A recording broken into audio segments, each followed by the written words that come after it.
Hello everybody and welcome to another episode of History Hack with myself and Alex Churchill. Unfortunately, I'm going to have to hand this over to Alex because I'm completely and utterly clueless about this subject. Please do not judge me.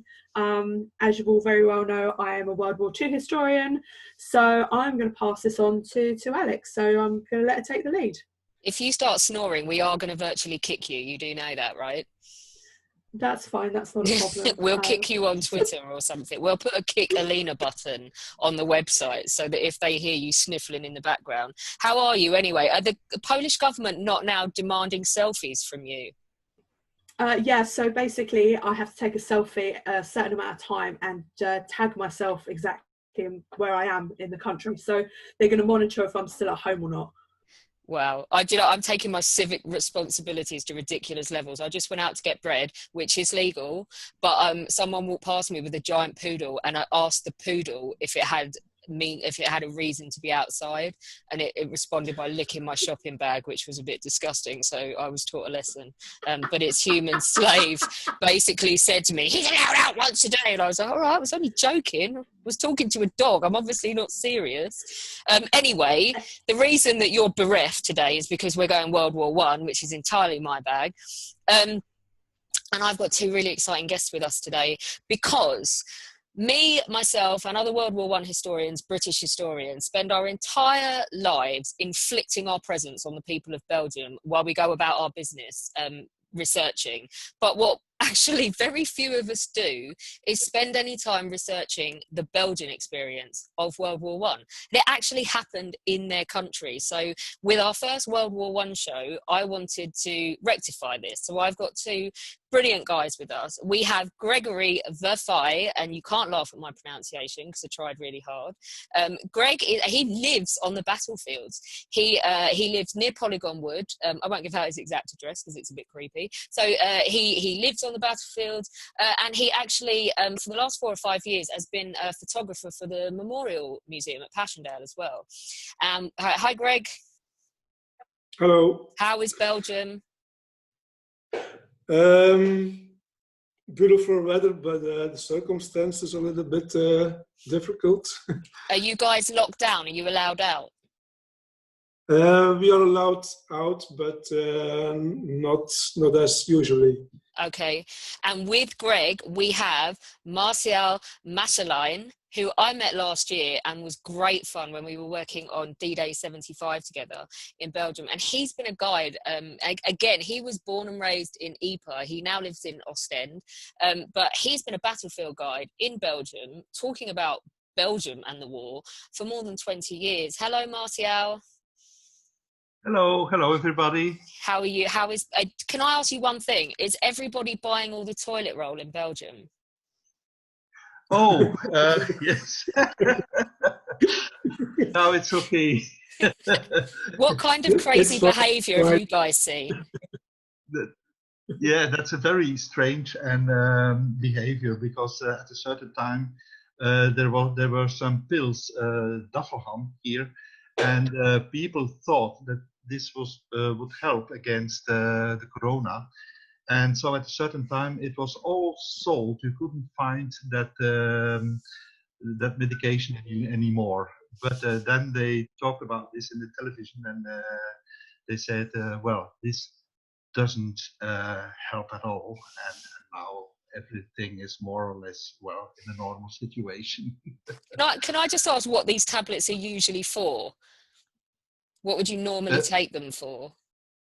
For headaches, for infections. Oh, I was really hoping it was going to be something ridiculous like indigestion or athlete's foot or something nonsense that people had fallen for.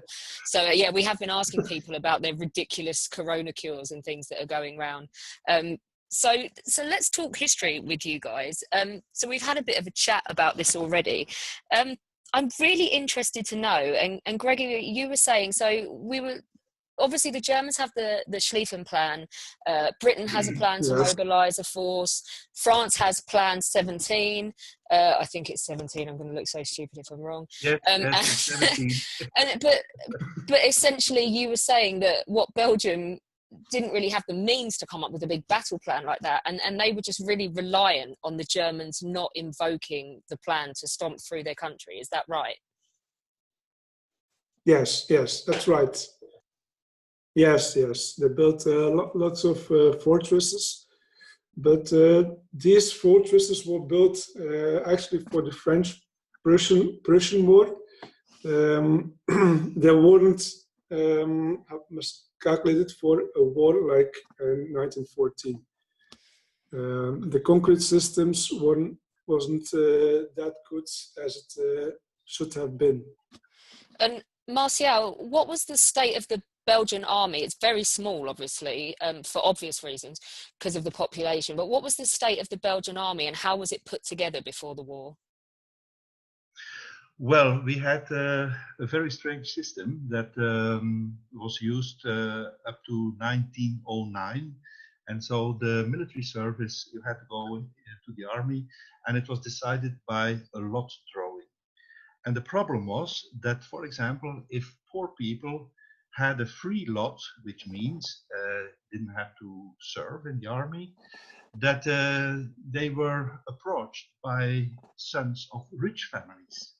And they tried to buy that lot, that free lot, so that they didn't have to go to the army. The result was that we had an army with a lot of soldiers. In fact, let's say farmer sons, and there wasn't very much intellectual people in that army. But from 1913 on, then, well, between 1909 and 1913, there was military service was compulsory, only for one son per family. But then, of course, from 1913 onwards, everybody had to go to the army. All the sons of the family had to go to the army. So Belgium had conscription, is that right, in World War I?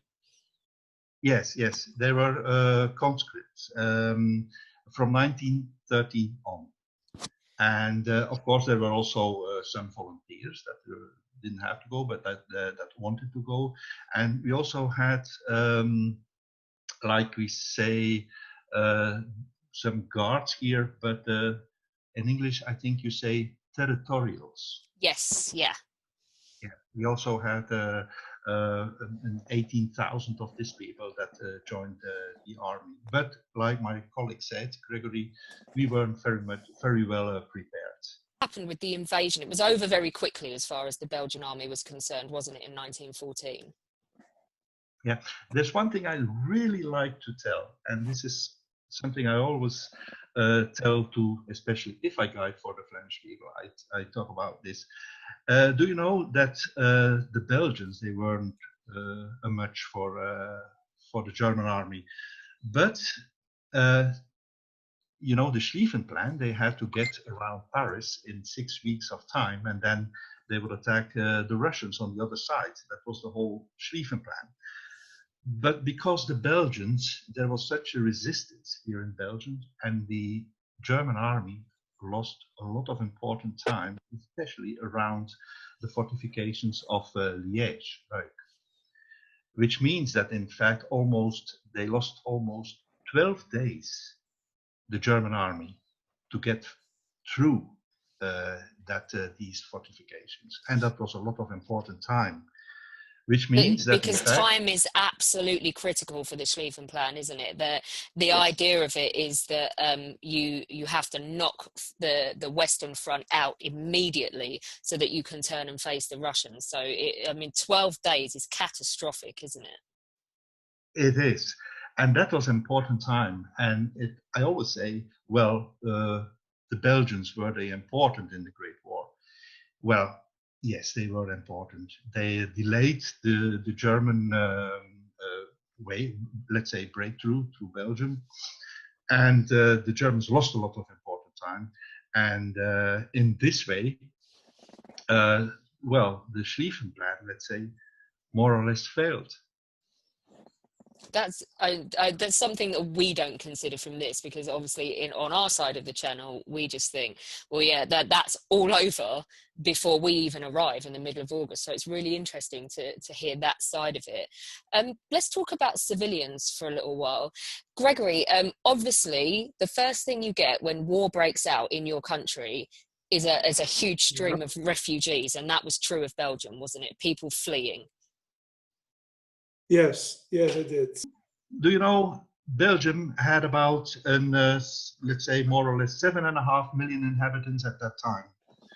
We know that 1.5 million civilians fled the war in 1914.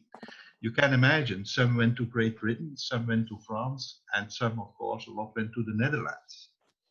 And people had, yes. And I was just going to say, there are some absolutely heartbreaking photographs, which I can put up on Twitter, of people handing their babies onto boats, the last boats getting out of Antwerp when all this was going on. I mean, this wasn't a sort of reserved maneuver by the civilian population. People literally packed up everything they owned and ran, didn't they? Yeah, it is. Yes, there are horrible photographs about that. Sometimes we forget that there were a lot of people from the country with animals, farmers. And what do you have to do? Do you have to leave the cattle? Behind. People didn't know what to do. Some of them thought that they could hide in the barns, and because nobody knew what it all was about, that Great War, were the Germans, would they be stopped or not? They didn't know. We knew that we got help from the French and from the British, but nobody could, didn't know in which direction this would go. About the refugees, there's one story I like to tell. You know that the British, they were talking about the poor Belgians, and they really liked and wanted to help the refugees, just like the Netherlands and just like in France. But as we all know, the refugees, people like to help them as long as they are not too many. This is it's true. like the people from Syria now. And do you know, in the beginning they talked about the poor Belgians, but after a while they talked about the bloody Belgians. Yeah, I think so. I think they give over Alexandra Palace, or Earl's Court. It's a big space in London to house Belgian refugees coming over. But even in the research I did on Eton College, so 50 of the richest boys, if you like, the sons of nobility, and the well-to-do Belgian children, the boys were sent to Eton College, and each individual house would take a couple in, and they would live there for free, and they'd get some education. And this included Prince Leopold, who they put in the same house as George V's son, Prince Henry, because they were the same age. And they, at first, everybody there, they donated their pocket money, but the boys were just hard to deal with. They were so miserable. They just wanted to be at home. They didn't want pocket money. They just wanted to go home to Belgium. They weren't interested in being there. And it said that the boys lost interest in trying to befriend them, and they lost interest. And most of them, actually, I mean, Prince Leopold stayed, but a lot of these 50 or so boys just ended up drifting away from the school and not taking advantage of that offer, because they just couldn't settle. So it was, I mean, and you're talking about huge numbers of Belgians, many of whom don't get that generous offer, who've got to try and make do in a foreign country. Yes, that's true. A short story. You know, our governor, but now he is on pension now, but he talked about, and he also published that, he talked about his grandfather, and he was sent to France, to a school in France, in the southern part, because in northern France it was too dangerous, and there were a lot of refugees. So he was sent to the southern part of France, and he wrote a letter, and they had an agreement. The parents said, if you don't like it there, put a cross on the side of your letter. If you really don't like it, put 2 crosses. And if you hate it, put 3 little crosses on the side of your paper. And the first letter that they received from France, from the sun, the whole side of the letter was full of crosses. Oh, poor kid. So there are people that left. Actually, we did some work with Eden Hazard at Chelsea before he tragically left us last season, about his family during World War I. And his family actually stayed, we found out when we did the research, that his family stayed and lived under occupation. And Marcel, that's true of your grandparents as well, isn't it? Yeah. My mother's uncle, he joined the army. He was in the army. He was a first sergeant, and he lost his life in the 31st of October. That was in the very beginning of the Great War, at the river the Azer. So he got shot, and he was buried. He had an own grave, but later then the whole area was shelled again, and so the grave was lost. Yes, so my grandmother, she lived in Poperinge, and she was 19 when war broke out. So sometimes she talked about stories about the Great War, and I have a funny story, and I like to tell it. Please do. Yes, I wanted to tell that on the coach, but I thought, well, I won't do it. We are with Americans, and maybe they can't. They don't think it's very funny, but I thought it. Give it to us. We've got American listeners. Let's see if you can make them laugh. Okay. Well, when my grandmother, when we were children, my brother and I, and sometimes she told stories about the Great War, and she said, well, we never talked about the British, but we talked about the English.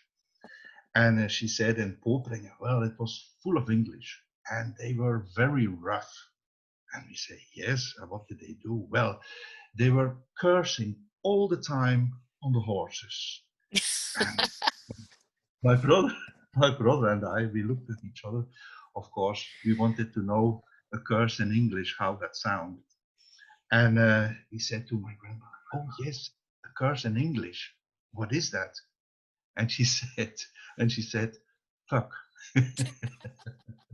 So, in fact, she heard that, and in her ears, that was a curse. But do you know that in Poperinge we have several words that changed because under the influence of the English? Because just for those that don't know, this is poppering or pop to the British soldiers. Yes. When Marcel says it was overrun with British, it absolutely was. So it was just behind the lines, wasn't it? And all battalions and things going through it all of the time. So his poor grandmother, when she says she was overrun by rude English soldiers, she absolutely was. Yeah, and she had a friend, my grandmother, and that friend during the Great War, she got in contact with one of these labor companies with Chinese. And do you know that, yes, she got in love, and finally she had a child with a Chinese. And of course, you could see that very well at that child. That's going to take some explaining in the middle of Belgium, isn't it, in 1918? Yes. Yeah, and they had to leave because people didn't want to talk to her anymore. They were ignored by everybody. So finally, this family had to leave Poperinge. She couldn't stay there anymore. People hated the fact that she had a child with one of these Chinese labor companies, the men of the company. That's incredible. And another story that my grandmother talked about, that later when we were older. You know, you had all these soldiers from these armies, also French, and especially the British. And of course, Poperinge, they called it at a certain time Little Paris, because there were a lot of cafes, brothels, and yeah, everybody wanted to earn some extra money. I was trying And to be trying to keep it clean, but yeah, poppering was basically where all the British soldiers went to get laid, wasn't it? so I better not tell my story. No, please do. Please tell your story. We'd love to hear it. Well, she also had two people, let's say friends from before the Great War, that worked as in the brothel houses. And there are pictures where you can see that there's a queue of soldiers waiting to go in. Yeah. But of course, it was war, and some people had to go to the front, and maybe the last day that they lived, and they wanted to enjoy. I think that's very human. I think Absolutely. in this circumstances. So, Gregory, tell us about your Yeah. family in World War One. Well, actually, my grandfather from my father's side, he was a refugee. He actually is born as a refugee. And where was in he? France. In France. Near Lyon. My great grandfather from my mother's side, he was a soldier. His name was Camille de Leyen, and he was already in the army in 1913 as a 20-year-old boy.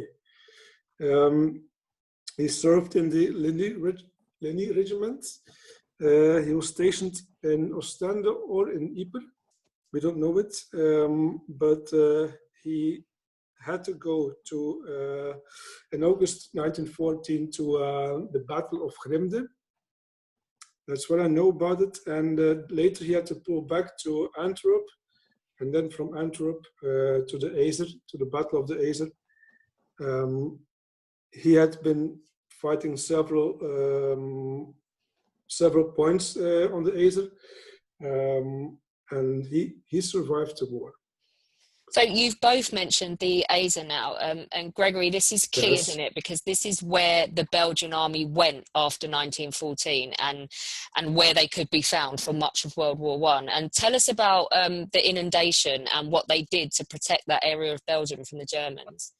Well, do you know the Belgians, the Belgian army, and also the British were there at that time, had to retreat from Antwerp.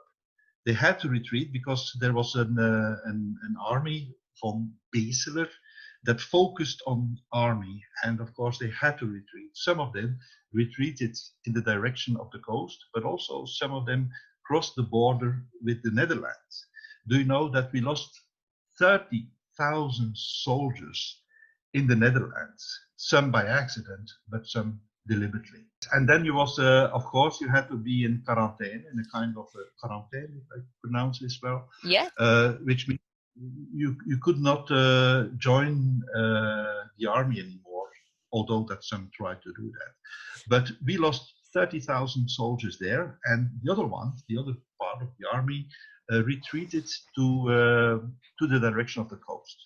Now, there is a whole story about who the persons that opened the lock gates, because when there was a flood in the area of the polders, then they had to lock, of course, the rivers. But they did just the opposite. When there was a flood, they opened the locks so that the seawater came in the country, in the polder area. So they had to get as much as possible of that water in that area, in the polders, which was in the area of the river, the Azer. But this is a whole story, and it's very complicated. But yeah. There were two persons, in fact. That was Heraerts, and the other one. Can you help me, Gregory? Who was the other one again? Kogge. Kogge, yes. Kogge and Heraerts, and they were responsible. They knew where the lock gates were, and they were responsible for the flooding. Finally, at the end of October, and the Germans already crossed the river, the Azer, and finally the whole area between the river, the Azer, and the railway embankment, there was a railway embankment, that area was completely flooded. That also means that the Germans at a certain time that were over the railway embankment, they couldn't get back anymore because the area was flooded. And the result was that they were very, very dangerous because they fired on everything that they saw. And it is exactly on the 31st of October, after the flooding, or during the flooding, that my mother's uncle was killed by Germans that couldn't get back anymore. So the Belgians were more or less safe behind that flooded area. And King Albert, he always refused, although that he was asked this many times, he always refused to put his army in the battles around Ypres. And you can understand the reason why. The reason was we had a small strip of land over from the country, because 95% of the country was occupied by the Germans.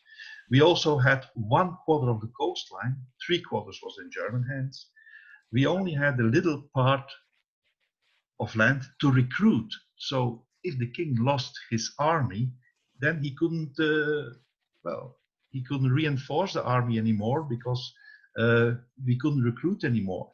Mention King Albert, and he is a colossal figure for Belgium in World War I, isn't he? Gregory, what does he mean to Belgians in World War I?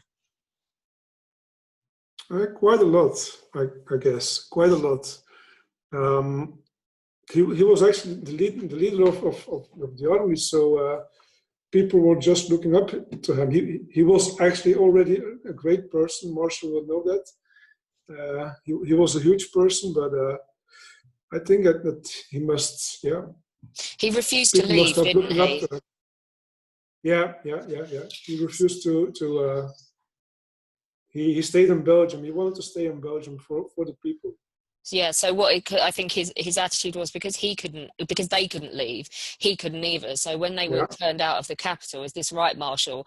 He goes back, doesn't he, to Le Pan, and basically sets up a court on the beach at these beach villas, these 4 villas strung together, which unfortunately are gone now and replaced by hideous hotels or apartment buildings. But he located his court there, and effectively, with very few exceptions, refused to leave the country, didn't he? But yes, he was really much liked. And do you know the Flemish are, or let's say the Belgians, they were behind the river, and there is still a site that can be visited with bunkers and trenches behind the river. And you can see that there are pictures made by the king and Elizabeth, his wife, which means that they were among the soldiers. They were and they were sometimes also in very dangerous places. She was a nurse, wasn't she? Yes, in the hotel. What was the name again? Can you help me, Gregory? The name of that hotel that they made it a hospital. L'Océan, yes. Well, the key thing about her, I think we have to mention as well, guys, is that she was German, but she was as loved as he was. She was Elizabeth of Bavaria, wasn't she? Yeah. Did you know that her aunt, that was Sissy, and Sissy was married with Franz Josef from Austria? I didn't know, but yeah, she essentially went massively out of her way to show the Belgian people just how she was one of them and not a German in World War I, didn't she? And she worked damn hard for the entire war. Yes. She did anything or everything she could for the Belgian people and the soldiers. And there are many pictures that you can see her among soldiers. To round off, guys, before Alina literally falls off of her chair, Alina, are you there even? I am still here, don't worry. I am listening intently. I just don't have anything intelligible to comment on. Are you learning something about World War I, though? I am look, I am learning about every new subject that keeps coming up. So, you know, it's all good. Don't worry about me. One thing I want to finish off with these guys is one thing that strikes me every time you go to the battlefields as a British person is how much you guys in Belgium, especially Gregory still living out near Polygon Wood, how much you guys still live with World War One every single day, pretty much, don't you? It's everywhere you go. It's a tourist industry. You're still finding munitions. It's not something the Belgian people can fully just forget about ever. No, totally not. We can't forget about it. We see it every day into the landscapes or something when a farmer is just working with his material. When he finds some bombs or artillery or something, we still find so many things. And you are still photographing the battlefields for the museum, aren't you? Yeah. It's like not you for say. the moment, but... yeah, not till they let you out again. And Marcel, obviously, as well as a tour guide, it's something. How many Belgians do you get doing tours, or do you mostly deal with incoming people, Americans and British? Yes, well, the battlefield tours, most of the battlefield tours are for the British and the Americans. Sometimes from the Dutch also. They are also interested in the First World War.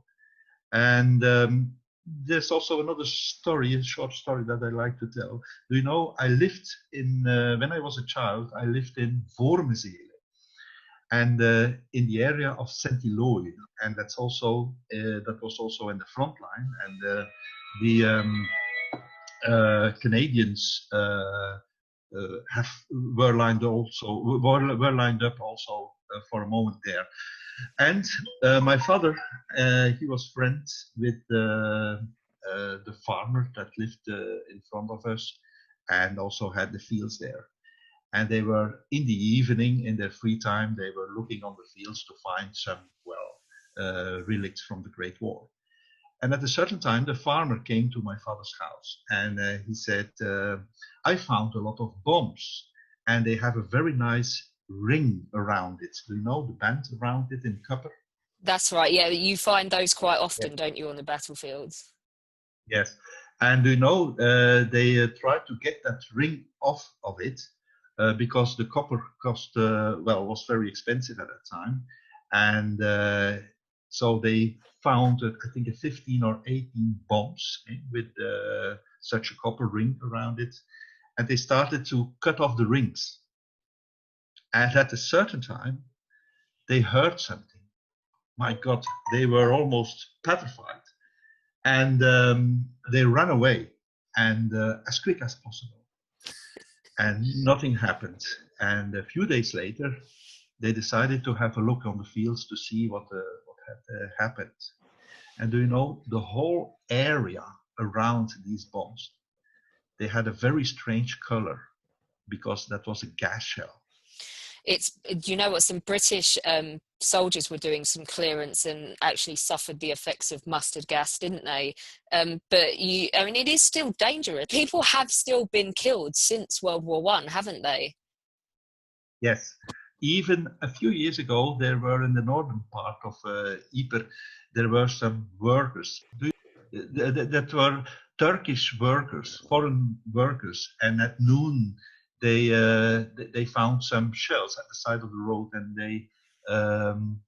they did something wrong. Nobody knows what, but it exploded, and they were killed. A couple of years ago, they found also a lot of bombs back in Passchendaele. That was from an artillery, from a cannon or something. Was standing just behind nearby the church in Passchendaele. They found more than 750 bombs. They needed more than 1 month to clear the whole field. And of course, bodies as well. You still find bodies in Belgium, don't you? Yes, I still do, yes.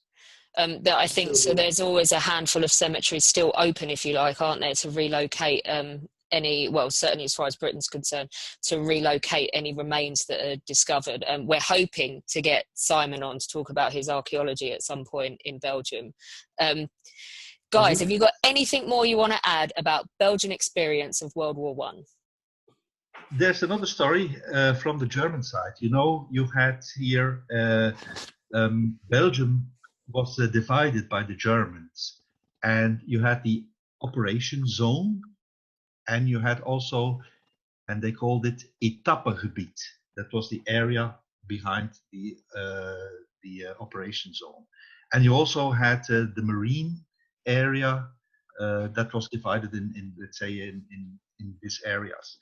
So in that Etappe area, that was out of the reach of the guns, of course, that was far behind the lines. The Germans, of course, were well, they governed here. We had to follow the German rules, and I saw a program on television some years ago in black and white from after the Great War, and it was about a school, and it was in East Flanders. And it was a school girls for girls, and that was a school with about 200 girls. And after the Great War, there were 20 girls that had a child by a German. That is 10%. So wow, they were busy then. They were as busy as the boys in Poppering, is what you're saying. Yes, this is also a part that, in fact, nobody talks about. That you can imagine that these here the young girls and the Germans who occupied here the country, well, that they start to some of them, of course, become friends. Some of them stay to hate them for the rest of the war. But this is a very strange situation, and it took 4 years. So you can imagine if a country is occupied 4 years by another nation, that they start to get in contact. That is incredible. Listen, guys, thank you so much for coming on to talk to us about the Belgian experience of World War I. I've definitely learned stuff. Alina has most certainly learned stuff because she knew nothing when we started. It'd be lovely to have you again to talk about other parts of Belgian history at some point, if you're willing. But for now, thank you so much and goodbye. Yes. Okay, Thank no you problem. Goodbye. Tomorrow we have a treat for you. We have award-winning duo Gareth Thomas and Ben Jones, who form the Football History Boys, joining us to chat over some of the most important moments in the history of the beautiful game and to talk about what the most entertaining match in history might have been. So looking forward to that. Until then, stay safe. When you possibly can, stay at home. This is Nighthawk signing off.